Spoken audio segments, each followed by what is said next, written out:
He commits before the gap even exists. Two cars ahead hesitate, one drifts slightly offline, and before the situation fully forms, he's already there, positioned, decided, executing. Not in a Formula One car, not on a familiar circuit, but at the Nürburgring, in a completely different machine under completely different rules, on a track that doesn't forgive uncertainty. And within minutes, he wasn't just adapting, he was faster than drivers who had spent years learning its rhythm. But speed isn't what made this moment dangerous, because this wasn't experimentation, it wasn't curiosity, and it definitely wasn't random. It was precise, timed, calculated, and what he unlocked that weekend may not stay at the Nürburgring. So the real question isn't what Max Verstappen just did, it's what happens next, when that version of him returns to Formula One. It happened in a window most drivers protect, between two Grand Prix weekends in the middle of a Formula One season, where recovery is calculated down to the hour, where physical load, simulator time, and mental reset are carefully balanced. He chose something else entirely. He went to the Nürburgring, not for a demonstration, not for a slow integration test, but to drive one of the most demanding circuits in the world, in race conditions in a GT3 car, surrounded by drivers who had spent years understanding its complexity, and within minutes, he was on pace. That alone would have been enough to raise eyebrows, but the detail that shifted everything wasn't the lap time, it was the context, because the Nürburgring event itself had been moved, adjusted, positioned specifically within that narrow gap in the Formula One calendar, a shift measured in days, less than 10, yet significant enough to allow one driver to participate. That doesn't happen casually. It suggests intent, planning, coordination, and when you combine that with the decision to step into a completely different racing environment, different braking systems, different aerodynamic behavior, different weight distribution, you begin to see the structure behind the move. This wasn't about racing more, it was about evolving differently. Because while others were recovering, resetting, preparing for the next controlled Formula One weekend, he stepped into chaos. Into a circuit where every lap presents new variables, where grip changes corner to corner, where traffic disrupts rhythm constantly. And he didn't ease into it. No gradual buildup, no visible adaptation phase. He arrived and operated, calm, precise, efficient, almost too comfortable. And that's where the perception shifted. Because this wasn't a driver exploring another category. This was a driver stepping outside his system and showing that the system might not define him. But that wasn't the real story. The numbers didn't scream at first. There was no single lap that stood out by multiple seconds, no dramatic benchmark that instantly separated him from the field. But that's exactly what made it more unsettling. Because the differences were small, measured in tenths, sometimes less. And in motorsport, especially at a circuit as long and complex as the Nürburgring, where a single lap stretches over more than 20 kilometers, tenths don't come from aggression. They come from understanding. Within the first few runs, he was already operating within a narrow performance window, close enough to experienced drivers to eliminate the usual adaptation curve. That curve typically takes days, sometimes seasons. He compressed it into minutes. And the more important number wasn't his lap time, it was his consistency. Corner after corner, sector after sector, his inputs remained stable. No visible spikes in correction, no overdriving, no oscillation between fast laps and recovery laps. That kind of control suggests something deeper than speed. It suggests processing. Because in a GT3 car, the references are different. ABS changes braking thresholds. Traction control alters throttle application. The added weight affects rotation and entry behavior. Everything shifts. And yet, the margin between his performance and that of established Nürburgring specialists remained narrow from the start. Not because he pushed harder, but because he understood faster. And that's where the numbers begin to reveal something uncomfortable. Because if a driver can enter a new environment and reach competitive pace within a handful of laps, without the usual drop-off, without the usual learning curve, then the limitation is no longer experience, it becomes something else. Cognitive speed, pattern recognition, decision-making under pressure. And those aren't track-specific, they transfer, which means the tenths he gained at the Nürburgring don't stay there.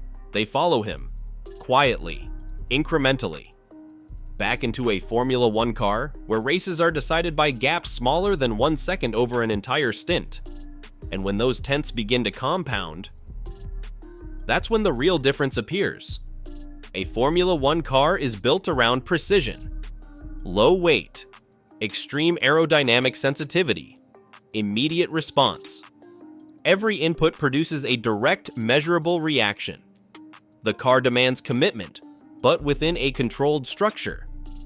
A GT3 car is different, heavier, more forgiving on the surface but less responsive at the limit. It requires a different kind of patience, a different rhythm, a different understanding of balance. And this is where most drivers struggle. Because switching between these philosophies isn't just technical, it's mental. In Formula One, you chase the limit aggressively. You extract performance in short bursts. Every lap is a controlled attack. At the Nürburgring, in a GT3 car, that approach doesn't work. The track itself forces restraint, blind corners, elevation changes, constant unpredictability. Overcommitting by even a small margin can cost seconds or end a stint entirely. So the philosophy changes. You don't chase every tenth, you manage them. And this is where the contrast became visible, because he didn't drive the GT3 car like a Formula One driver trying to impose his style. He adapted, almost immediately, smooth inputs, controlled braking, progressive throttle application. He allowed the car to operate within its design, rather than forcing it toward a familiar pattern. That level of adaptability is rare, because it requires letting go of instinct, rewriting references, accepting a completely different feedback loop, and trusting it. And when that happens quickly within a handful of laps, it creates a unique advantage. Because now the driver isn't limited by one system, he becomes fluid between them. And that's where the question begins to shift. Not whether he can adapt, but how many environments he can dominate. Inside the car, the difference wasn't loud. There were no dramatic radio messages, no visible frustration, no signs of tension, and that's exactly what stood out because the Nürburgring doesn't allow emotional instability, it punishes it. Traffic appears without warning. Cars from different categories move unpredictably. Visibility changes corner to corner. The margin for error is minimal. And in that environment, most drivers show something. A moment of hesitation, a slight overcorrection, a delayed decision. But here, there was none. The tone remained consistent, calm, controlled, focused. And that reveals something deeper than performance. It reveals emotional regulation under pressure. Because in elite motorsport, the difference between a clean lap and a compromised one often isn't technical, it's psychological. A small spike in frustration leads to an early throttle application. A moment of doubt delays commitment by half a second. And over a stint, those moments accumulate. Here they didn't. Every decision appeared pre-processed, every movement intentional. And what made it more significant was the absence of buildup. He didn't need time to settle into the environment. He arrived settled, which suggests that the control wasn't situational, it was internal. And when a driver reaches that state, where external chaos doesn't disrupt internal clarity, they become extremely difficult to destabilize. Because now pressure doesn't create mistakes, it sharpens execution. And that's when performance stops being reactive and becomes predictive. There's another layer that made this moment resonate inside the paddock. The car. A Mercedes AMG GT3. Not neutral, not symbolic, but directly tied to one of Red Bull's biggest rivals in Formula One. And while the disciplines are different, the implication isn't. Because stepping into a competitor's machinery and immediately extracting performance sends a message, not publicly, but internally. It suggests that the driver's performance isn't dependent on the system around him, that he can transition between philosophies, between engineering approaches, between team identities, without losing effectiveness. And in a sport where teams invest millions to build environments tailored to their drivers, that idea is uncomfortable. Because it reduces dependency, it shifts power. If a driver can operate at a high level regardless of machinery, then the traditional balance between team and driver begins to change. And that's where the competitive tension emerges. Not from the event itself, but from what it represents long-term.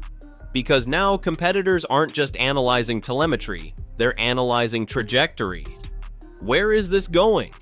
What happens if this adaptability continues to expand? And more importantly, how do you prepare for a driver who isn't limited by a single system? That uncertainty becomes strategic, because in Formula One, preparation is everything. Race simulations, data models, predictive strategies, they all rely on patterns. And when a driver begins to operate outside those patterns, the models lose accuracy, the predictions weaken, and the advantage shifts before the race even begins.